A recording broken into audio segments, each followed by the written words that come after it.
Welcome back, class 10, your history class. Continuing with chapter 4, second phase of the Indian national movement. Today, we'll start off with differences between early nationalists and assertive nationalists. Now, what were their main differences? Basic beliefs. As regards the basic belief, men with moderate views looked to England for inspiration and guidance. People with moderate views looked up to England for guidance, and they looked up to the English people for inspiration. Gokhale, Ranade, Nauroji, and other leaders had unlimited faith. They had unlimited faith in the British goodness. They rarely conceded the benefits of the rule to India. They all liked and they believed that the rule of that the British rule to India is of good value and it is of worth. But Tilak, Lala Lajpat Rai, Bipin Chandra and others had no faith in the goodness of the British rule. They cursed the British rule and they said that the British rule has brought misery to the people of India. What was their ultimate objectives? So far as the ultimate objective is concerned, it was only in 1906 that the early nationalists talked about Swaraj as the goal of India. It was in the early 1906 that the early nationalists spoke about Swaraj as their ultimate goal of India. Before that, they had been agitating only for certain administrative and economic reforms. Assertive nationalists, on the contrary, did not aim at mere economic or administrative reforms. Their idea was absolute Swaraj. They wanted total Swaraj. In the words of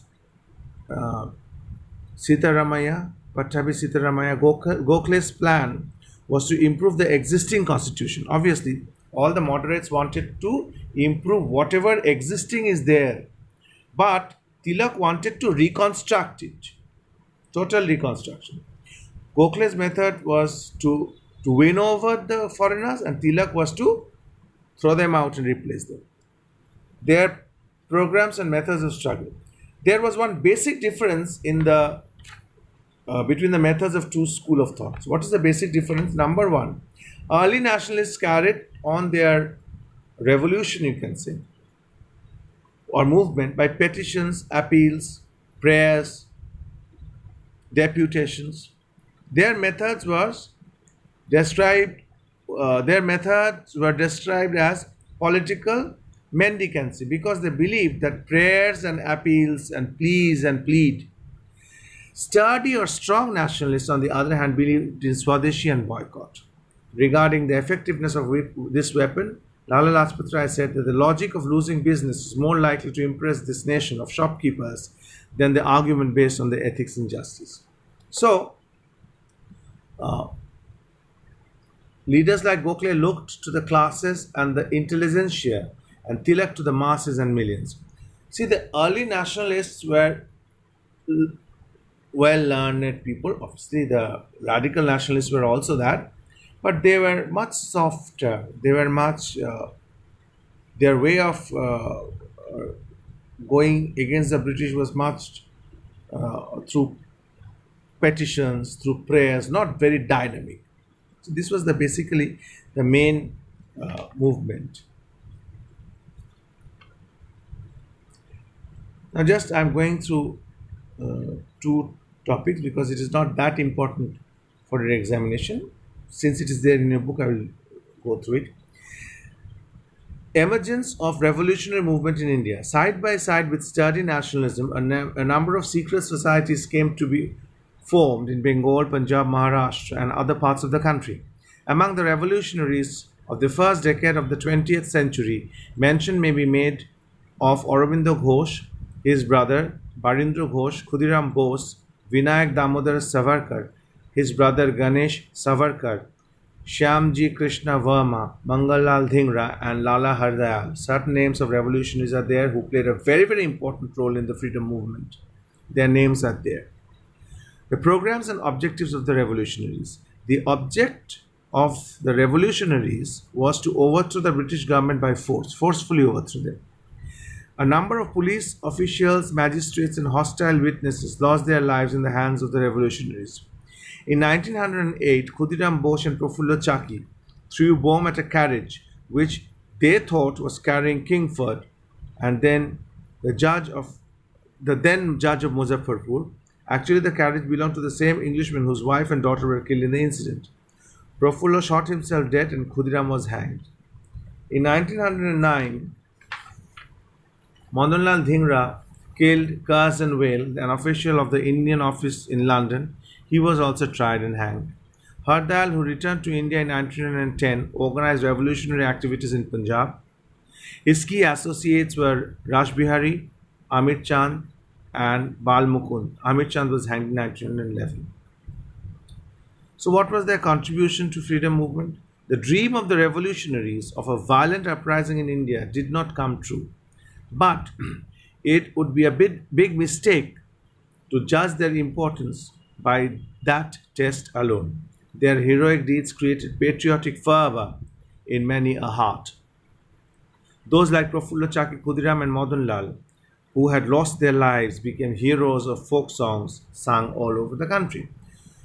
So, why I read out this portion? Because these people are very, very important people in the revolutionary movement of India. So, you should know and you should pay respect.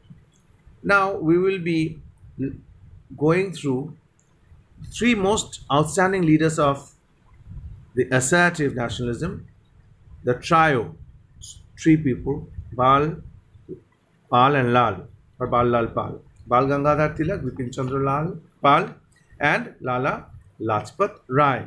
Their contribution is there in your syllabus. The most outstanding among the leaders of the assertive nationalisms were Bal Gangadhar Tilak, Bipin Chandra Pal, and Lala Lajpat Rai. This trio of sturdy means strong, nationalists became to be known as Bal, Pal, and Lal. They brought a new wave in Indian politics, distinct from the tiny ripples, small waves caused by the old guards. Old guard means the assertive nationalists. Old guard means the moderate nationalists. First, Bal Gangadhar Tilak. Bal Gangadhar Tilak was born on July 23rd, 1856. He was the real founder of the popular anti-imperialist movement of India. The Deccan Education Society was founded under Ranade's guidance in 1884. A number of patriotic Indians, including Gokhale and Tilak, were associated with the activities of the society.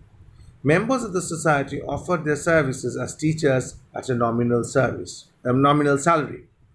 Thus, it was possible, without large funds, to start many educational institutions, including the famous Fergusson College at Pune.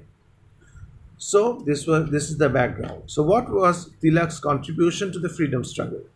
Tilak's contribution to India's freedom struggle was as follows. Number one, Tilak's political belief. Swaraj is my birthright and I will have it. Tilak talks of Swaraj as early as 1896-97. He said, Swaraj is my birthright and I will have it.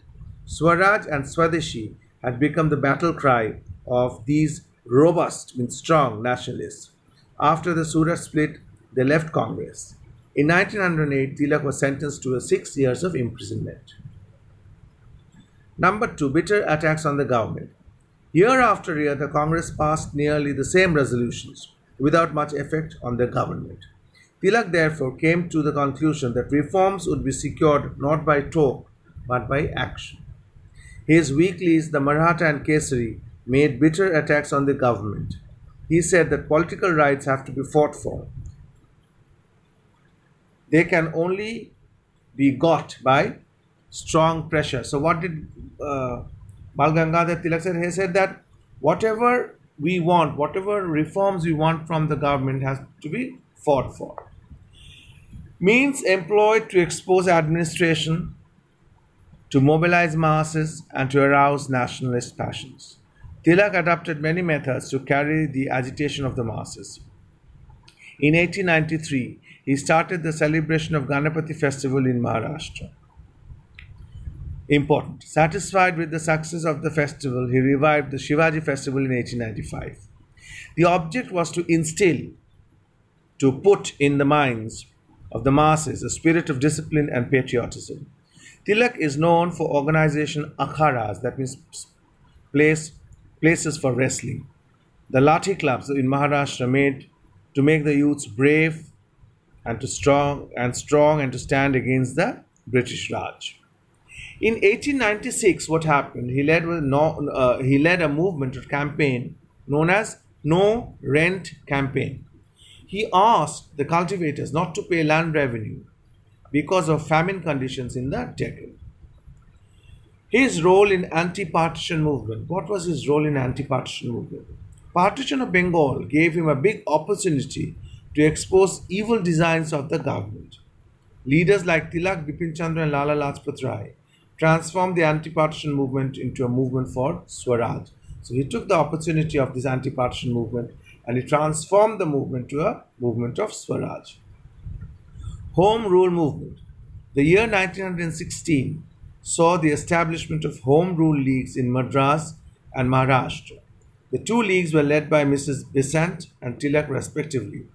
Together, they launched the Home Rule Movement, which infused the nations with new strength and vigor. So he started the Home Rule Movement in Madras and Maharashtra.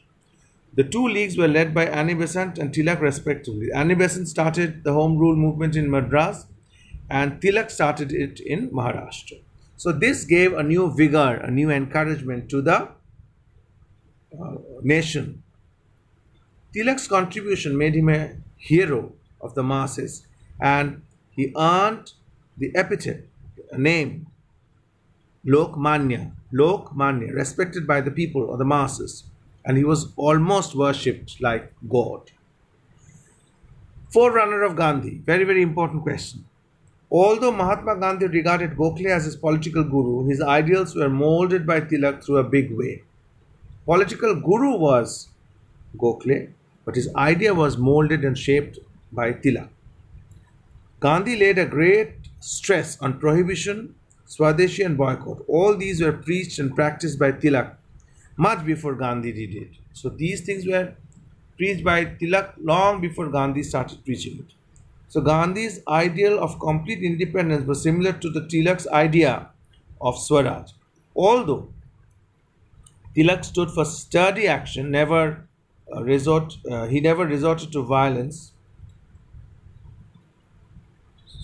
Okay, Gandhi never resorted to violence.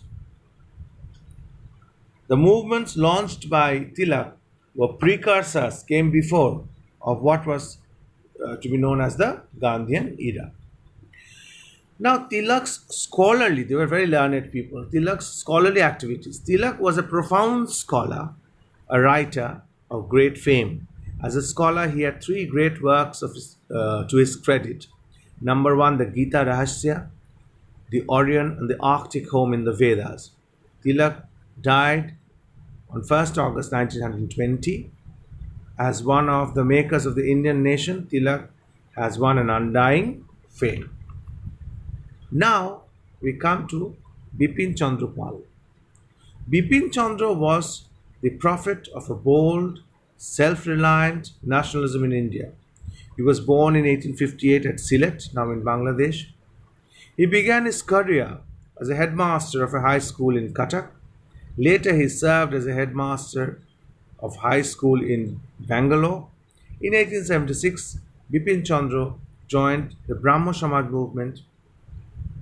In his later life, he became a total convert to Orthodox Hinduism. He joined Brahmo and then he became a Hindu, staunch Hindu, strong Hindu. Now, Bipin Chandra Pal's struggle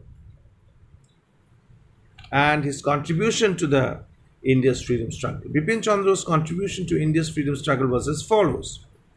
Number one, his role in awakening national consciousness in India. Bipin Chandra joined the Congress in 1887. At the Chennai Congress in 1887, he made a forceful speech in which he pleaded that the Arms Act should be repealed, taken back. He participated in several sessions of the Congress and contributed greatly to the growth of national consciousness in India. Number two, a giant and a great journalist and a marvelous orator, speaker. Bipin Chandra was a great journalist. He edited several papers, and the most important among them was The New India, which he started in 1901. In an article he wrote, individuals are born, individuals die, but nation liveth forever. People are born, people die, but a nation, it always stays. A nation always stays. This is how our people were being asked to make great sacrifices for the country. Bipin Chandra was a marvelous orator, speaker. He used to give fiery speech. He roused the masses with his oratory. With his speech, he used to take out the emotions of the people. An active role in anti-partisan Swadeshi movement. During the anti-partisan movement, he toured several parts of the country, and wherever he went, he carried with him the message of boycott and Swadeshi. So during the anti-partisan movement, he toured, went all over the country, and he carried this message of boycott and Swadeshi. In May 1907, he delivered in Chennai several speeches on Swaraj. Made great sacrifices because of his robust and strong nationalism. After the Surat session of Congress, Bipin Chandra parted the company of the early nationalists because he stood for a stronger methods of agitation. So after the Surat split, he became a assertive nationalist and left the group of early nationalists. Great hardships or sufferings were the price that he had to be paid for freedom. Aurobindo Ghosh, the editor of Vande Mataram, was charged for sedition. The government wanted Bipin Chandra's testimony in this case. Since he refused to give evidence, he was imprisoned for 6 months. Bipin Chandra was released on March 9th, 1908. His ideas on national education. The education, he said, should arouse, should bring out nationalistic passions against foreign rule. It would become an effective instrument of social progress. Above all, it is the key that opens the great treasures of Indian philosophy and culture to Indians. Bipin Chandra became impatient with Gandhian methods. Bipin Chandra did not support non-cooperation movement launched by Gandhi in 1920. Why? Because he was of the opinion that Indians should resort to a sterner, stricter measures instead of launching a movement like non-cooperation. So it was his view. What was his ideas on economic matters? Bipin Chandra was a writer of a great fame. He was a very famous writer. His publications include The Spirit of Indian Nationalism, The New Economic Menace to India. To eradicate or to get rid of Indian poverty, Bipin Chandra passed or proposed certain remedies or measures. Number one was to develop a lot of industries in the country. Very, very important. Number two, to tax the rich more heavily than the poor so that more money is available to be spent, and more money is available to be spent on health, more money is available to be spent on education. 48 hours of work in a week and an increase in wages and practice of Swadeshi and boycott. Bipin Chandra wanted Swadeshi and boycott to become the main means of national freedom. He passed away in 1932, and Sri Aurobindo referred to him as one of the mightiest prophets of nationalism. Now we come to the third most important person or leaders of modern India, Lala Lajpat Rai. Indeed, he rose to be a national hero. As a social reformer, he was a fearless fighter for Swaraj. His name would always be remembered with great admiration and respect. Lala Lajpat Rai was born on 20th January 1865 at Jagrao in Ludhiana district of Punjab. He started his career as a legal practitioner in Hisar. In 1892, he shifted to Lahore and gradually established himself as one of the foremost lawyers of Punjab. An educationist and a forceful writer. Munshi Radhakrishna, the father of Lala Lajpat Rai, had become early under the influence of Swami Dayananda. So he came early under the to this freedom movement under the influence of Swami Dayananda. Lala Lajpat Rai himself was closely associated to Arya Samaj movement, and he was greatly instrumental in the expansion of DAV College at Lahore, which he had been founded on 1st June 1886. He wrote biographies of Mazzini, Garibaldi, Swami Dayananda, and Pandit Guru Datta.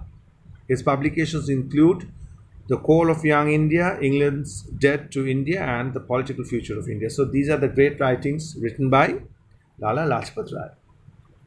His activities abroad. What was his activities abroad? In 1914, Lala Lajpat Rai went to England as a member of the Congress delegation. From there, he proceeded to America, where he stayed about 5 years. In 1916, he founded the Indian Home Rule League in the United States.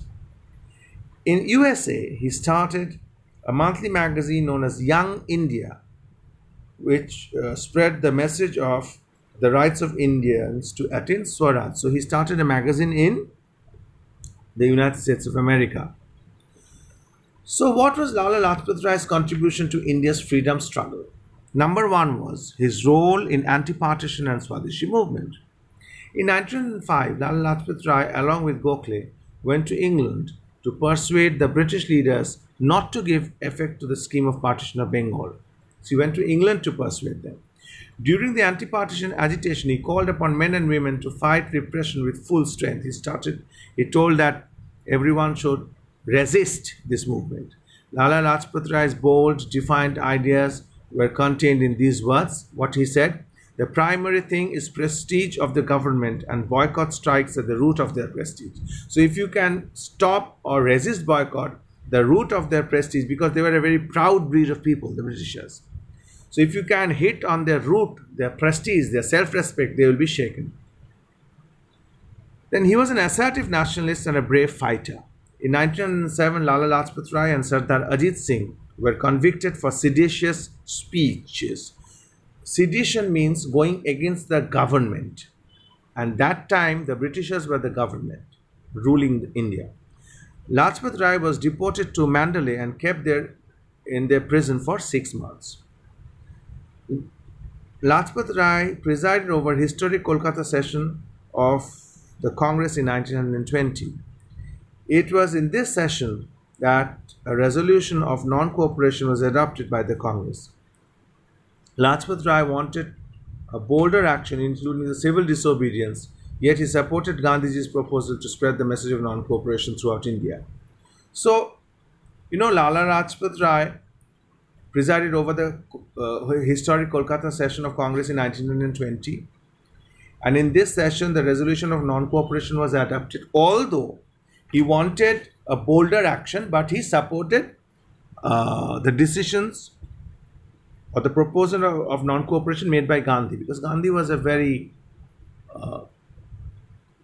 respected and strong and respected leader.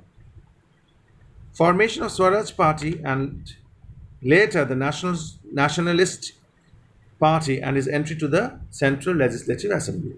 So suspension of non-cooperation movement in 1922 disappointed many congressmen because it was suspended due to the Chauri Chaura movement, including Lajpat Rai. They formed the Swaraj Party to contest election to the Legislative Councils in 1923. Lajpat Rai was elected to the Central Legislative Assembly in 1925 became the deputy leader of the party.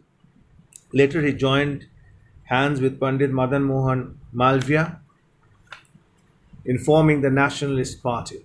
This party achieved significant electoral success in 1926. Lala Lajpat Rai again got elected in Central Legislative Assembly. Last is demonstration against the Simon Commission. While leading a demonstration against the Simon Commission in Lahore on 30th October 1928, Lala Lajpat Rai was assaulted by a British sergeant. He sustained injuries from which he could not recover. He was attacked by a British sergeant, and he was injured. He could not recover from that injury. He died on 17th November 1928. The news of his death was a signal for mourning in almost every household. Lalaji's valor, strength endeared him to the people, and he was called as Sher-e Punjab, or the Lion of Punjab. Lion of Punjab. Lajpat Rai was a born fighter. He had a genuine love for the masses and the suffering of the people. Perhaps he was the first Indian leader to have written about the problems of socialism and labor organization. His knowledge of Indian politics, political society, and Indian economy was remarkable. So, with this, we come to the end of chapter 4, which is the second phase of Indian national movement, partition of Bengal, and other developments. So, what is your work? Your work is to go through I think the chapter is divided into 3 parts. Go through these parts again and again, along with your exercise, along with your textbook. Then, in your copies, solve all the questions which are given. There are short questions and structured questions. Solve them. Because why I'm telling you this, I tell it at the end of every chapter, because if you solve the questions in your exercise copies, it will be a ready reckoner. You'll be able to revise it before the examinations, and you will be able to reckon, or you'll be able to remember what I have taught, and it will be a very great practice for you. Thank you very much.